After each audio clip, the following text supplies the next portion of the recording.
আজ আমরা ক্লাস 9 এর রাশিবিজ্ঞান অধ্যায়টা আলোচনা করব। এই অধ্যায়টা তোমাদের কাছে খুবই গুরুত্বপূর্ণ, আবার প্রথম।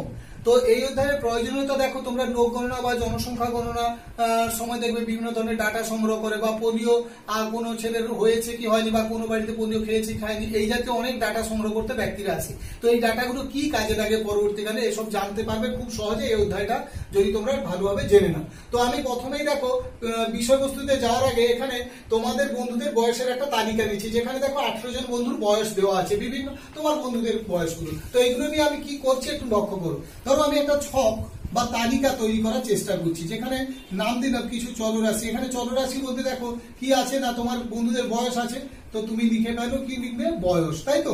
এইবারে আমি একটা জিনিস দিচ্ছি, এই সংখ্যাগুলো হিসাব করার জন্য সুবিধার্থে একটা রেখা অঙ্কন করব, যেটাকে ট্যালি মার্ক আমরা বলছি, ঠিক আছে। তো ট্যালি মার্ক গুলো কিভাবে টানবো, কি বৈশিষ্ট্য, সেগুলো নেওয়ার জন্য। এরপর দেখো প্রতিটা ঘর অনুযায়ী কিরকম সংখ্যা থাকে সেটাকে আমরা নাম দিচ্ছি দেখো পরিসংখ্যা। তো পরিসংখ্যা পরে আলোচনা করছি কি জিনিস। ধরো আমার এখানে চলো এইগুলো লক্ষ্য করো, আমি 12 একটা চলরাশি আছে, বয়স 13 আছে, 14 আছে, 15 আছে, 16 আছে, তাই তো।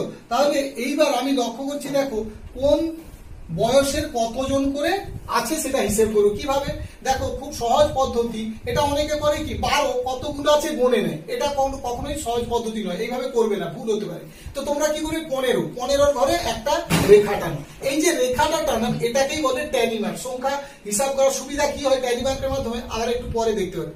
13, তাহলে 13 ঘরে তুমি একটা রেখা টানো 16, 16 ঘরে একটা রেখা টানো 15, আবার 15 ঘরে রেখা টানো 14, তাহলে 14 ঘরে রেখা টানো 16, 16 ঘরে 17, আচ্ছা 17 আর একটা ঘর ছিল আমাদের এই ক্ষেত্রে, তাহলে 17 ঘরে 13, তাহলে 13 ঘর কোথায়, এখানে 14, তারপর দেখো 14 ঘর 16, তুমি বাম হাত সবসময় ওদিকে নিয়ে যেতে থাকবে। 16 দেখো আবার 16 এসছে, তারপর দেখো 15, তারপর দেখো 12 ঘরে চলে গেলাম, তারপর দেখো 13 ঘরে চলে গেলাম, 14 দেখো 14 ঘরে এলাম, আবার দেখো 12, তারপর কি আসছে 16। এইখানে একটু দেখো এই ট্যালি মার্কের বৈশিষ্ট্য, যখন তুমি 4টা হয়ে যাবে 5 নম্বর রেখাটা কি করবে, এই রকম কোনাকুনি টানবে, ফলে কি লাভ হবে দেখো, এইরকম একটা প্যাকেট দেখা মানে বুঝে যাবে এতে 5 আছে বা 5টা। তারপরে দেখো আবার 16, তখন আবার শুরু হবে। তাহলে এবার আমি যদি হিসাব করে দেখো খুব সহজ, এটাতে 2, তারপরটাতে 3, তারপরটাতে 3, তারপরটাতে 3, তারপরটাতে, তাহলে এটা প্যাকেট মানে 5, গোনার আর দরকার নেই, 5 একে 6 আর এটাতে 1, ঠিক আছে। এইবার তাহলে কি বলছি, এই যে গণনার সুবিধার জন্য যে রেখাগুলো সাহায্য নিচ্ছি এদেরকে আমরা বলছি ট্যালি মার্ক। আর এখানে বয়স, বিভিন্ন বয়স ছিল সেগুলোকে বলছি এক একটা চলো মানে পরিবর্তনশীল, যেটা সেটাকে যা পরিমাপ করতে পারছি এখানে সেগুলোকে চলো বলছি। এরপর আসছে কি পরিসংখ্যা, অর্থাৎ কোনো একটা চলের যে যতগুলো মান আছে, এখানে দেখো যেমন 12, এখানে কি 12 বছর বয়সের 2 জন আছে, এই 2টা আছে তোমার কি ওই 12 পরিসংখ্যা। এরকম ভাবে পরিসংখ্যা পেলাম আমরা, ঠিক আছে। তাহলে এই ছকের মাধ্যমে এই যে ছকটা করেছি একেই বলা হয় কি পরিসংখ্যা বিভাজন ছক। কি বললাম আমরা, পরিসংখ্যা বিভাজন ছক, বা অনেকে তালিকা নাম দিয়ে থাকে। তো এখন দেখো আমি যে ডাটাগুলো নিয়েছিলাম এইগুলো দেখো এলোমেলো ডাটা আছে, কোথাও সাজানো নেই। এই ধরনের তথ্যগুলোকে আমরা বলবো কি কাঁচা তথ্য বা র মেটেরিয়াল, ঠিক আছে। কি বলবো, কাঁচা তথ্য বা র মেটেরিয়াল। এবার এইগুলোকে যদি কেউ সাজিয়ে নেয়, অর্থাৎ প্রথমে ছোট, তারপর একটু বড়, তারপর একটু, বা কোনো টার্ম যদি রিপিট থাকে পরপর বসলো, তাহলে যেমন ধরো এক্ষেত্রে কি হতো 12 যেমন যতগুলো আছে, এইভাবে যদি আমরা বড় ছোট থেকে বড় আকারে সাজিয়ে নিই তাদেরকে বলবো আমরা কি তথ্য না বিন্যস্ত তথ্য। কাঁচা তথ্য কি যা কালেকশন করছো এলোমেলো ভাবে সেটা, আর বিন্যস্ত তথ্য সেগুলোকে যদি তুমি সাজিয়ে নাও তাদেরকে বলছি আমরা বিন্যস্ত তথ্য। তো এখন দেখো এই যে চলরাশি বলেছি, চলরাশি আবার 2 রকম হতে পারে। একটা পরিমাপযোগ্য পরিবর্তনশীল, তাকে আমরা চল বলছি, আরেকটা পরিবর্তনশীল বাট পরিমাপ করা যাচ্ছে না, যা লক্ষণ বলতে পারো বা গুণ বলতে পারো। তাহলে চল একটা জিনিস এলো, আর একটা এলো গুণ। যেমন মনে করো গ্রেড সিস্টেম, তোমরা যে নাম্বার সিস্টেমে গ্রেড পাও, A grade, B grade, A plus, এগুলো দেখো গুণ এক একটা, এগুলো কি পরিমাপ করা যায় না। তো এবার বলি এই চল আবার 2 রকম হতে পারে, একটা কন্টিনিউয়াস আর একটা ডিসকন্টিনিউয়াস। কন্টিনিউয়াস মানে নিরবিচ্ছিন্ন, অর্থাৎ কন্টিনিউ হতে থাকবে, আর ডিসকন্টিনিউয়াস মানে বিচ্ছিন্ন। দেখো একটা উদাহরণ নিই, মনে করো 1 2 3 4, এইগুলো দেখো কন্টিনিউয়াস নয়, হ্যাঁ, মানে কি মাঝখানে তুমি দেখো পার্ট পার্ট এক একটা নাম্বার নিচ্ছ, ফাঁকা আছে, এদেরকে বলছি আমরা কি ডিসকন্টিনিউয়াস। তাহলে নিরবিচ্ছিন্ন বা কন্টিনিউয়াস কোনটা? যেমন মনে করো তোমার উচ্চতা, উচ্চতা দেখো 5 পর 6 হবে এমন নয়, 5 ফুট 1 হতে 5.2 হতে পারে, 5 ফুট কি 3 ইঞ্চি হতে পারে। তার মানে তোমার যে 5 পর 6 হবে এমন কোনো গ্যারান্টি নেই। তাহলে এক্ষেত্রে এইরকম সংখ্যাগুলোকে বা তোমার যে বয়স বা উচ্চতা পরিমাপ করছি এগুলো কি হবে না কন্টিনিউয়াস কেস হবে। তো দেখো এখন আমরা একটু আলোচনা করি অন্য দিকগুলো। ধরো এই যে ডাটাগুলো তুমি পেয়েছো এর সবচেয়ে কম কি বলতো 12, সর্বনিম্ন মানটা তাহলে কি পেলাম? সর্বনিম্ন মানটা পেলাম 12, আর সর্বোচ্চ মানটা কি পাচ্ছি না দেখো এক্ষেত্রে সম্ভবত 17 সর্বোচ্চ মান পেয়েছি, তাই তো? তাহলে এই সর্বোচ্চ আর সর্বনিম্ন মানের যে অন্তর তাকেই আমরা বলবো কি না প্রসার। তাহলে এখানে একটা ডাটা পেন, এটা শর্ট প্রশ্নে পড়ে। প্রসার কি? যে কোনো কাঁচা তথ্য বা বিন্যস্ত তথ্যের সর্বোচ্চ এবং সর্বনিম্ন মানের যে অন্তর তাকেই বলবো প্রসার। এখানে 17 - 12 কত হবে? তাহলে 5, এটাকেই বলছি প্রসার। এবার এখানে একটু আলোচনা করে নিই, এই প্রসার যদি খুব বেশি হয়ে যায় তাহলে কিন্তু আমরা এইভাবে প্রত্যেকটা ডাটা নিয়ে কি পরিসংখ্যা বিভাজন করতে পারবো না, সেক্ষেত্রে শ্রেণী বা বিভাগের দরকার হবে। সেই প্রতিটা শ্রেণীকে বা বিভাগকে আমরা শ্রেণী অন্তর বলবো। তো দেখি এই অঙ্কটার ক্ষেত্রে যদি আমি শ্রেণী অন্তর করার চেষ্টা করি কি দাঁড়াতো? তাহলে 12 থেকে মনে করো 14 একটা শ্রেণী তৈরি করতাম। মানে বলতে চাইছি যে 12 থেকে 14 বছর বয়সী এই শ্রেণীতে থাকবে, তারপর 14 থেকে 16 বছররা, আবার 16 থেকে 18 বছর। এইখানে একটা গুরুত্বপূর্ণ জিনিস আমি একটু উল্লেখ করি তোমাদের। দেখো তুমি বলবে এখানে তো 18 কেউ নেই, না থাকলেও শ্রেণীকে সমান ভাগে ভাগ করার জন্য তুমি কম থেকেও শুরু করতে পারো বা বেশিতে গিয়েও শেষ করতে পারো, কোনো অসুবিধে নেই। এবার আসি, প্রশ্ন থাকবে তোমার 14 দেখো নিম্ন শ্রেণীতেও আছে উচ্চ শ্রেণীতেও আছে, তাহলে কোথায় বসাবো 14 কে? অবশ্যই মনে রাখবে, খুব ভাইটাল এটা, উচ্চ শ্রেণীতে সব সময় যাবে। অর্থাৎ এই 14 ডাটাগুলো সব উচ্চ শ্রেণীতে যাবে, কখনো নিম্ন শ্রেণীতে নয়। এরপর আসলে এই যে শ্রেণী বা বিভাগ করছি এগুলো কতগুলো করতে পারি? বলা হয়েছে ম্যাথমেটিক্যালি দেখা গেছে যে হিসেব যদি নিখুঁত ভাবে হতে হয় সেক্ষেত্রে 5-এর চেয়ে কম করবে না আর 30-এর চেয়ে বেশি করবে না। অ্যাকুরেট রেজাল্ট পেতে গেলে দেখা যাচ্ছে 5 থেকে 30-এর মধ্যবর্তী হওয়া দরকার। এবং এটা কখন হয় না যখন এই বিস্তারের মানটা খুব বেশি হবে তখন আমরা এই শ্রেণী বিভাগ করব। আবার এই শ্রেণী দেখো প্রত্যেকটা শ্রেণীতে ট্যালিমার্ক দিয়ে হিসাব করে যে প্রতিটা শ্রেণীর অন্তর্গত যতগুলো করে সংখ্যা পাবো সেটাকেই তার কি বলবো? পরিসংখ্যা বলবো। দেখো একটু আগে আমরা শ্রেণী অন্তর করেছি কখন না যখন প্রসারটা খুব বেশি হয়ে গেল, শ্রেণী বা বিভাগে রূপান্তর করেছি। ওই প্রতিটা শ্রেণীকে আমরা কি বললাম না প্রতিটা এক একটা শ্রেণী অন্তর, তাই তো? এখন এই শ্রেণী অন্তরে দেখবে একটা ঊর্ধ্বমান আছে একটা নিম্নমান আছে, তাই তো? এদেরকে আমরা বলবো ঊর্ধ্ব সীমা আর নিম্ন সীমা। এইবারে এখানে দেখো দুটো জিনিস আলোচনা, একটা সীমা আর একটা সীমানা, ঠিক আছে? তো সীমা সীমানা কোন কনসেপ্ট বা কোন ক্ষেত্রে আসছে একটু লক্ষ্য করি। আমি দুটো পদ্ধতি এখানে, শ্রেণী বহির্ভূত পদ্ধতি, শ্রেণী অন্তর্ভুক্ত পদ্ধতি। দেখো শ্রেণী বহির্ভূত পদ্ধতিতে 0 থেকে 10, 10 থেকে 20, 20 থেকে 30, তার মানে মাঝখানে দেখো কোনো ফাঁকা নেই, তাই তো? তার মানে এইটাকে তুমি শ্রেণী সীমা বা সীমানা দুটোই উল্লেখ করতে পারো, কোনো অসুবিধা নেই। কিন্তু শ্রেণী অন্তর্ভুক্ত পদ্ধতিতে লক্ষ্য করো 1 থেকে 10, 11 থেকে 20, 21 থেকে 30, তার মানে 10 থেকে 11 এই জায়গাটা কি হয়ে গেছে? ফাঁকা হয়ে গেছে। তার মানে এটা সীমানা হলো না, এগুলোকে শ্রেণী সীমা বলবো। কি বলবো? শ্রেণী সীমা। তাহলে প্রশ্ন আসবে যে এই শ্রেণী সীমাকে শ্রেণী সীমানা করা যাবে না? করা যাবে, তার সূত্র আছে, নিয়ম আছে। কি করব? মাঝে ফাঁকা কত? 1। এই 1 কে যদি দুদিকে ভাগ করে দিই তার মানে ডিভাইড করবো, তাই তো? তার মানে 1 কে 2 দিয়ে ভাগ করলে কত? 0.5। তার মানে আমি বলছি ঊর্ধ্ব সীমানা 0.5 বাড়বে আর নিম্ন সীমানা 0.5 কমবে। এবারে প্রশ্ন আসবে ঊর্ধ্ব সীমানা কোনটা নিম্ন সীমা কোনটা? দেখো যে কোনো শ্রেণী অন্তরের বড় মানটাকে বলছি কি ঊর্ধ্ব সীমা আর নিম্ন মানটাকে নিম্ন সীমা। তাহলে এক্ষেত্রে এটাই যদি কনভার্ট হয়ে যায় তাহলে কি আসবে? 0.5 নিম্ন সীমা কমে গেল 0.5, এ 0.5 বেড়ে গেল 10.5। পরেরটা আসবে কত? 0.5 কমলে কত হচ্ছে? 10.5। এদিকটা কত হবে? বেড়ে গেলে 20.5। এদিকটা তাহলে 21 থেকে 0.5 বাদ দাও, 20.5। ওদিকে কত হবে? তাহলে 30.5। এবার তুমি লক্ষ্য করো, দেখো এখানে কোনো মাঝখানে কি হচ্ছে? ফাঁকা নেই। তার মানে এটাকে এবার আমরা বলতে পারি শ্রেণী সীমানা। এবারে বলি এই শ্রেণী সীমানা, শ্রেণী সীমা যখন জেনে গেলে যে কোনো শ্রেণী সীমানা দুটো মানে ঊর্ধ্ব শ্রেণী সীমানা নিম্ন শ্রেণী সীমানা দুটোর মধ্যে যে পার্থক্য তাকেই আমরা বলবো শ্রেণী দৈর্ঘ্য। এটা খুব ভাইটাল। শ্রেণী দৈর্ঘ্য যখনই তোমাকে হিসেব করতে বলবে অবশ্যই শ্রেণী সীমানাতে রূপান্তর করবে। শ্রেণী সীমানা যদি থাকে তাহলে কিছু অসুবিধা নেই, ঊর্ধ্ব শ্রেণী সীমানা বিযুক্ত নিম্ন শ্রেণী সীমানা। বাট শ্রেণী সীমা থাকলে প্রশ্ন শ্রেণী দৈর্ঘ্য জানতে চাইবে, শ্রেণী সীমানাতে কনভার্ট করে তোমাকে বের করতে হবে। তো দেখো এই অধ্যায়ে কয়েকটা সূত্র বা তথ্য খুব ভালোভাবে মনে রাখা দরকার। আমি একটু লিখেছি, লক্ষ্য করো। মধ্যমান অর্থাৎ কি, ওই যে শ্রেণী অন্তরগুলো দেখছো, তাই তো, শ্রেণীর প্রত্যেকটা শ্রেণী দেখে একটা ঊর্ধ্ব সীমা আছে বা নিম্ন সীমা আছে, তো তাদের মধ্যমানটা কি করে পাবো না ঊর্ধ্ব শ্রেণী সীমানা যুক্ত নিম্ন শ্রেণী সীমানা বাই 2। আমি একটা উদাহরণ নিয়ে একটু পরে দেখাবো, তো সূত্রগুলো এখন দেখে নাও। এরপর হচ্ছে শ্রেণীর পরিসংখ্যা ঘনত্ব। শ্রেণী বলতে কোনো একটা শ্রেণী উল্লেখ করতে হবে, তো উক্ত শ্রেণীর পরিসংখ্যা বাই শ্রেণী দৈর্ঘ্য, মানে ওই শ্রেণীর শ্রেণী দৈর্ঘ্য কত হিসেব করে নেবে, সেটা দিয়ে ভাগ করলে তুমি কি পাবে, শ্রেণীর পরিসংখ্যা ঘনত্ব। আপেক্ষিক পরিসংখ্যা কি পাবে না উক্ত শ্রেণীর পরিসংখ্যা, অর্থাৎ যে শ্রেণীর আপেক্ষিক পরিসংখ্যা জানতে চাইছে সেই শ্রেণীর পরিসংখ্যা বাই মোট পরিসংখ্যা, অর্থাৎ তোমার যে পুরো প্রশ্নটাতে যে মোট পরিসংখ্যা আছে সেইটা। এরপর আসি পরিসংখ্যার শতকরা হার যদি জানতে চাই, ওই একই জিনিস আপেক্ষিক পরিসংখ্যার সঙ্গে 100 গুণ করো, তার মানে উক্ত শ্রেণীর পরিসংখ্যা বাই মোট পরিসংখ্যা ইনটু 100। এই চারটা সূত্র তোমাকে কিন্তু সংজ্ঞার আকারে বা থিওরি মানে ম্যাথমেটিক্যালি যদি মনে রাখো সুবিধা হয়, এখান থেকে শর্ট প্রশ্ন অনেক সময় আসে, ঠিক আছে। এরপর আমরা একটা অঙ্ক উদাহরণ নিয়ে দেখবো এই ব্যাপারগুলো কিভাবে আসছে। এতক্ষণ আমরা যে বিষয়গুলো আলোচনা করেছি একটা অঙ্কের মাধ্যমে ব্যাপারটাকে ধরি। কি জানাচ্ছে দেখো, আমি একটা শ্রেণী নিয়েছি যেখানে 0 থেকে 10 আর 10 থেকে 20, আমি একদম সংক্ষিপ্ত রূপ নিয়েছি, যার পরিসংখ্যা ওই শ্রেণীতে 5 আছে, আর একটাতে 10 থেকে 20-তে 2 আছে। নিচেরটা দেখার দরকার নেই, উপরটা শুধু দেখো।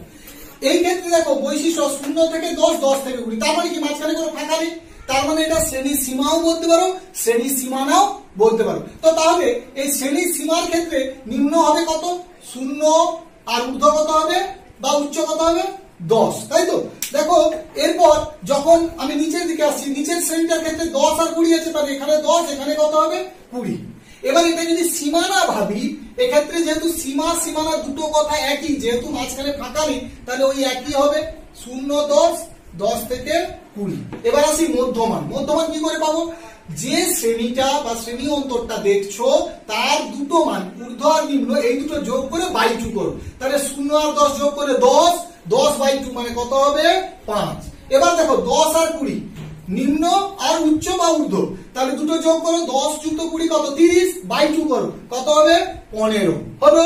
এবার আসছি শ্রেণী দৈর্ঘ্য। শ্রেণী দৈর্ঘ্য কি বলেছি না সীমানাতে চলে এসো, শ্রেণী সীমানার উচ্চ শ্রেণী সীমানা বিযুক্ত নিম্ন শ্রেণী। এবার বলবো প্রতিটা, দেখো এক্ষেত্রে সবারই একই আসবে, সব 10 বিযুক্ত 0 করলে কত 10, 20 বিযুক্ত 10 করলেও 10, তাহলে শ্রেণী দৈর্ঘ্য এক্ষেত্রে কত হবে 10।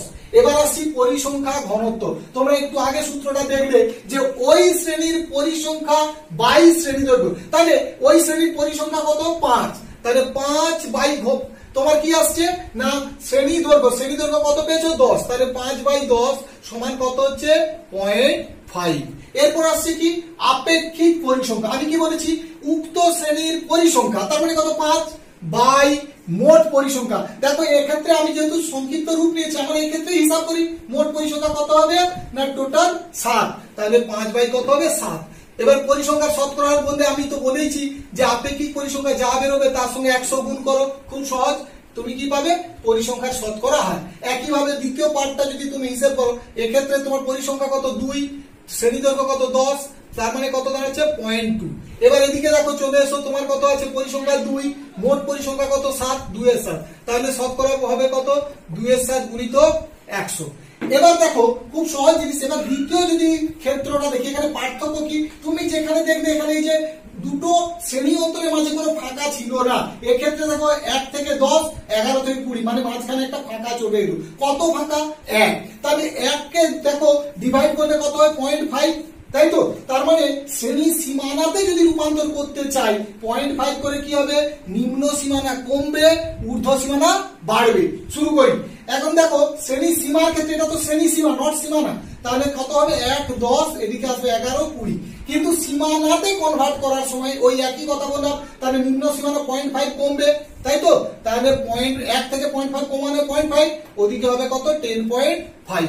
এবারে দেখো দ্বিতীয় শ্রেণীর ক্ষেত্রে 11 নিম্ন সীমানা, তাকে একটু কমাতে হবে 0.5, তার মানে 10 কত হবে 5, ঊর্ধ্ব সীমানাটা বাড়বে, তাহলে কত হবে 20.5। এরপর কি আছে মধ্যমান। মধ্যমান তুমি দুটোকে যোগ করে বাই 2 করো, সেক্ষেত্রে কত হচ্ছে 10 যুক্ত 1 কত 11, বাই 2 মানে 5.5। এখানে দেখো 20 যুক্ত 11 31 মানে কত 15.5। এরপর আসছি শ্রেণী দৈর্ঘ্য, তার মানে শ্রেণীর সীমানার কথা মনে করবে। 10.5 থেকে 0.5 বাদ দিলে কত হচ্ছে 10। এক্ষেত্রে 20.5 থেকে 10.5 বিয়োগ করলে কত হচ্ছে 10। এবার আসি পরিসংখ্যার ঘনত্ব, তাই তো কি না ওই শ্রেণীর পরিসংখ্যা কত, আমি এক্ষেত্রে 5 নিয়েছি, তোমার বইতে বা প্রশ্নে যা থাকবে সেটা দেখবে। 5 বাই কত না শ্রেণী দৈর্ঘ্য, এক্ষেত্রেও কত 10। আমি সুবিধার জন্য হিসেবে 10 দেখো সংখ্যাগুলো ভালো করে নিয়েছি, তো তার মানে কত দাঁড়ালো 0.5। পরেরটার ক্ষেত্রে দেখো 2 বাই তাহলে আসছে কত 10, সো 0.2। একইভাবে এক্ষেত্রে দেখো তোমার কি আপেক্ষিক পরিসংখ্যা কি করে পাবে, ওই শ্রেণীর পরিসংখ্যা 5 বাই মোট পরিসংখ্যা 5 আর 2 টোটাল কত হচ্ছে 7। তাহলে এক্ষেত্রে শতকরাটাও 5 এর 7 ইনটু কত হবে 100। এদিকেও দেখো 2 এর 7 ইনটু কত হচ্ছে 100। অর্থাৎ খুব সহজে তুমি তাহলে এই ধরনের পরিসংখ্যা বিভাজন তালিকা বা পরিসংখ্যা বিভাজন ছক হিসেব করতে পারবে। তো দেখো এখন আমরা যে বিষয়টা আলোচনা করব, বৃহত্তর সূচক ক্রমযৌগিক পরিসংখ্যা, ক্ষুদ্রতর সূচক ক্রমযৌগিক পরিসংখ্যা। এটা তোমাদের ক্ষেত্রে এখন যেমন কাজে লাগবে, পরবর্তী উঁচু ক্লাসেও খুব কাজে লাগবে, তাই একটু ভালো করে দেখো। আমরা যে কোনো একটা কি নিয়েছি, পরিসংখ্যা বিভাজনের ছক নিয়েছি, যেখানে কোনো এক ধরনের খরচের কথা উল্লেখ করা হয়েছে। তুমি মনে করতো তোমার টিফিন খরচ, বন্ধুদের সংখ্যা, অর্থাৎ 0 টাকা থেকে 20 টাকা পর্যন্ত, এরকম নেই কতজন বন্ধু বাড়ি থেকে 13 জন, 20 টাকা থেকে 40 টাকা নেই এরকম 12 জন, 40 টাকা থেকে 60 টাকা নেই 20 জন, এই ধরনের কিছু পরিসংখ্যা দেওয়া আছে এবং ছাত্রছাত্রী সংখ্যা। তো এবারে এই ছকটা থেকে আমি দুই ধরনেরই ক্রমযৌগিক পরিসংখ্যার তালিকা তৈরি করব। দেখো ক্ষুদ্রতর সূচক ক্রমযৌগিক পরিসংখ্যা প্রথম শুরু করব। আমরা এখানে দুটো চার্ট করব। একটা কথা বলি, বইতে বা অন্যান্য জায়গায় তোমরা দেখবে এই ধরনের ছকের ক্ষেত্রেই ডাইরেক্ট যোগ করে করে উল্লেখ করছে, এটা কখনোই করবে না। সবসময় তার নতুন ধরনের একটা ছক তৈরি করবে। কি লিখা হবে একটু দেখি। যখন তুমি দেখবে ক্ষুদ্রতর, এই কথাটার সঙ্গে রিলেট করো নিজেকে, ক্ষুদ্রতর যখন হবে প্রতিটা শ্রেণী সীমানায় কি লিখবো, 0 বা তার চেয়ে বা 0-এর চেয়ে কম, 0-এর চেয়ে কি লিখবে কম, তাহলে এই একটা ঘর হবে। তারপর লিখবে, তারপর কি আছে 20, 20-এর চেয়ে কি হবে কম। তারপর কি আছে দেখো 40, 40-এর চেয়ে কম। তারপর আছে দেখো 60, 60-এর চেয়ে কম। আমি শ্রেণীগুলো আগে লিখে নিচ্ছি। তারপর দেখো 80-এর চেয়ে কম। তারপর দেখো আছে কি 100-এর চেয়ে কম। এখন যেটা বিষয় এই হিসেবগুলো, তার মানে 0-এর চেয়ে কম কারো খরচ হয় কি নেই, তাহলে ওই সংখ্যাটা কত হলো 0। এবার 20-এর চেয়ে কম, দেখো 20 টাকার নিচে, তার মানে কে আছে 0 থেকে 20 13, তাহলে হবে কত 13 জন। এবার আসছে 40-এর চেয়ে কম, তাহলে 40 দেখো ব্যারিকেড এখানে, তাই তো, তাহলে এর চেয়ে কম খরচ করে কতজন, 13 জন ছিল আগে 20 পর্যন্ত, আর 20 থেকে 40 12 জন, তাহলে 13 যুক্ত 12 সমান কত হবে 25 জন। তারপর 60-এর চেয়ে কম, তাই তো, তাহলে এখানে ব্যারিকেড 60-এর চেয়ে কম, তাহলে প্রথমে তোমার ছিল 13 যুক্ত 12 যুক্ত কত হচ্ছে আবার 20, তাহলে 13 আর 25, 20 কত হবে 45। তারপর 80-এর চেয়ে কম, লক্ষ্য করো এখানে ব্যারিকেড, তাহলে তোমার ছিল 13 যুক্ত 12 যুক্ত কত 20 যুক্ত আবার কত এসছে 13, অর্থাৎ 45 13 কত 58। এরপর দেখো 100-এর চেয়ে কম, মানে পুরো সবাই 100 টাকার চেয়ে কম খরচ করছে, 13 যুক্ত 12 যুক্ত 20 যুক্ত 13 যুক্ত কত 23। দিস ইকুয়ালস টু দেখো 58 8 3 11 5 2 7, অর্থাৎ 81। তাহলে তোমার 100-এর চেয়ে কম হলো কত 81। তাহলে এই ধরনের ছকটা যদি তুমি করতে পারো তাহলে এটাই ক্ষুদ্রতর সূচক ক্রমযৌগিক পরিসংখ্যা।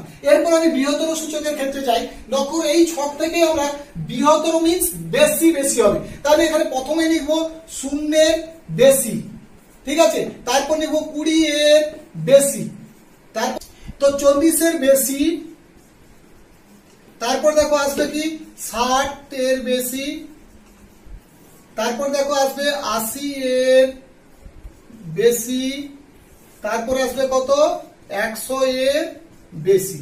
এবার তোমাদেরকে যেটা এখানে মনে রাখতে হবে, আমি ক্ষুদ্রতর থেকে বলেছি বৃহত্তর, এই যে কতর বেশি বা কতর কম কোথা থেকে পাচ্ছি, এই দেখো শ্রেণী সীমানাগুলো থেকে, উচ্চ শ্রেণী সীমানা নিম্ন শ্রেণী সীমানা, সেই সংখ্যাগুলোকে আমি নিচ্ছি। এবার হিসেব করি 0-এর বেশি কতজন, মানে 0 টাকার চেয়ে বেশি খরচ করে কতজন, সবাই খরচ করে। যোগ কর, দেখো 13 যুক্ত 12 যুক্ত কত আছে 20 যুক্ত 13 যুক্ত কত 23, তুমি যোগ করে দেখো 81, ঠিক আছে।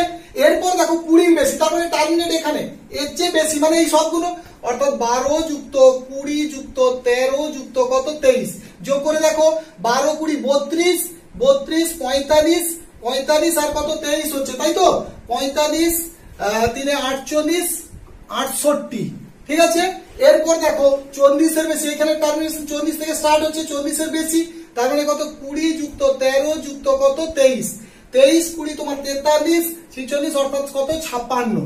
এর পরের অংশটাতে কত আসছে 60 এর বেশি, দেখো এইখান থেকে কি আসছে 13 যুক্ত কত 23 সমান কত হচ্ছে 36, তাই তো। এরপর 80 এর বেশি অর্থাৎ 80 জনের বেশি খরচ, 80 টাকার বেশি খরচ করছে দেখো 23 জন। এবার 100 টাকার বেশি খরচ করার এখানে কেউ নেই, বোঝা গেল। তাহলে দু ধরনের ক্রমযোগী পরিসংখ্যান সূচক যে ছক বা তালিকা আমরা প্রস্তুত করতে পারলাম। পরবর্তীকালে তোমাদের কাজে লাগবে, এইগুলো ওজাই অঙ্কন বা অজীব অঙ্কনের ক্ষেত্রে কাজে লাগে, শুধু মনে রাখবে তোমরা। দেখো এই ভিডিওতে শুধুমাত্র থিওরি বা সূত্রাবলীগুলো আলোচনা করলাম। পরবর্তী